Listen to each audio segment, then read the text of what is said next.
My first team, Ben, number 7 team in the conference. Unfortunately, Beatty Noon, the Auburn Tigers. Ooh, okay. The Auburn Tigers. I got a ceiling, a floor, and a prediction.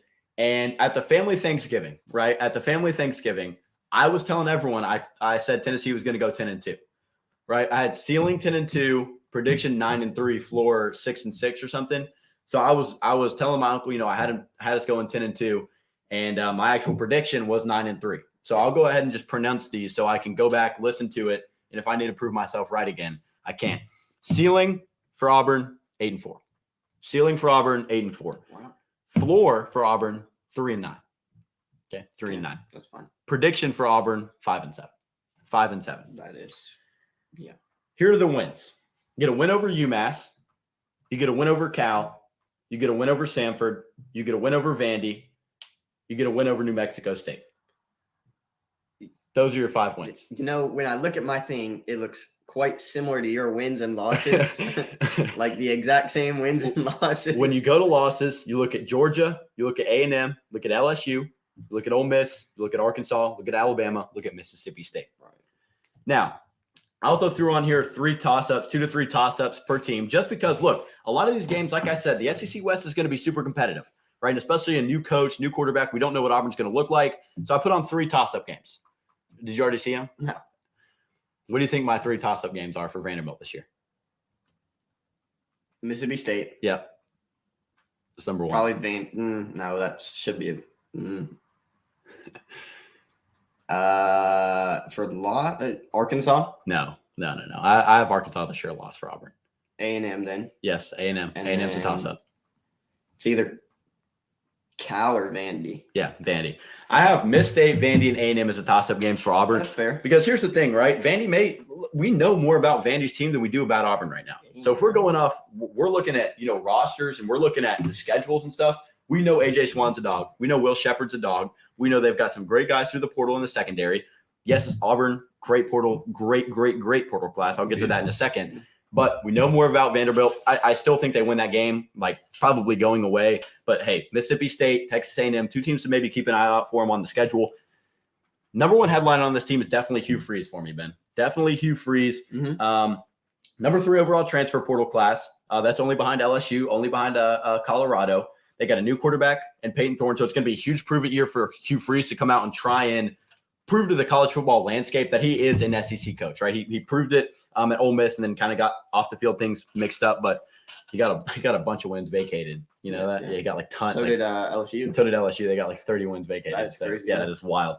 But yeah, a 3 or 4 win season this year for Hugh Freeze could honestly ruin his chances, as being viewed as an SEC coach. If he wins, if he goes 3-9 this year, Auburn fans are pissed. Pissed. Maybe they'll go back after Lane Kiffin. Yeah, seriously. But Ben, I'll let you get on to them before I definitely got a few more notes here on Auburn before we get to our 6th team in the standings. Yeah, I also have a ceiling floor in my prediction. There you go. Ceiling for Auburn right now for this year, I have 7-5. Floor 4-8, and my prediction is 5-7. Okay.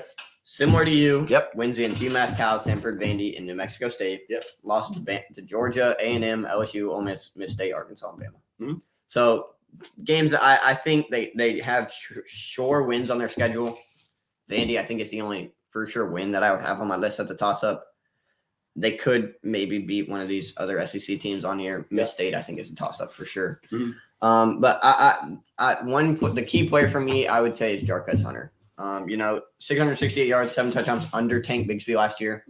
Yeah. And now he is stepping into that starting role. Yeah. They bring in a few O-line transfers from that excellent transfer portal thing. Yep. And so Jarquez is ready to show out, and I think he will need to step up and help push them past these SEC games that they need to win. And your takes on Hugh Freeze, it's his first year. Unless the Georgia or the Auburn directing things that he is ready to change the culture and things like that, he has a lot more room. Yeah. But if they expect him to get wins, it's not going to be if they lose, it's not going to be a fun year for him. Yeah. And so I just think this team, they bring in Peyton Thorne. They're an interesting team. I will give them that. I think their defense is probably a brighter spot than the offense right now. Sure. You do lose Owen Papo on the defensive side, which definitely hurts. Yeah. But I think this team, they are good enough to win games outside of the SEC. Yeah. But once you get there, it's not easy going for them. Sure. Yeah, I agree. They went crazy in the new portal hall, right? Peyton Thorne, they really revamped this offense, right? Really revamped this offense. They have 3 new offensive line transfers, 2 guys returning, really veteran offensive line. I think Hugh Freeze did a great job of grabbing the positions he needs, right? Grabbing the positions he needs. You grab Jair Shorter from North Texas, one of the better wide receivers in that portal class. You grab Shane Hooks from Jackson State, who I want to say received for 750, 800 yards. I forgot to write it down, so I don't know. And then Caleb Burton from Ohio State. That's another blue blood wide receiver that you go out there and you snag. So really talented offensive line room, wide receiver room, not to mention Javarius Johnson with crazy speed out wide. You mentioned Jarquez Hunter, under Tank Bigsby with a 600-yard rusher. We've seen what Peyton Thorne can do with an excellent running back, right? I'm not saying he's Kenneth Walker, but we've seen what Peyton Thorne can do. Here's a comparison, right? With K9, 3,240 yards, 27 touchdowns, 10 interceptions. Without K9, right? Without K9, he had 2,679 yards, 19 touchdowns, and 11 interceptions, right? So his yards went way down, right? Because he's probably throwing the ball more for more completions and less touchdowns by 8 with a better running back. So he's giving the ball off to him more. You know how K9 was a workhorse for Michigan State, right?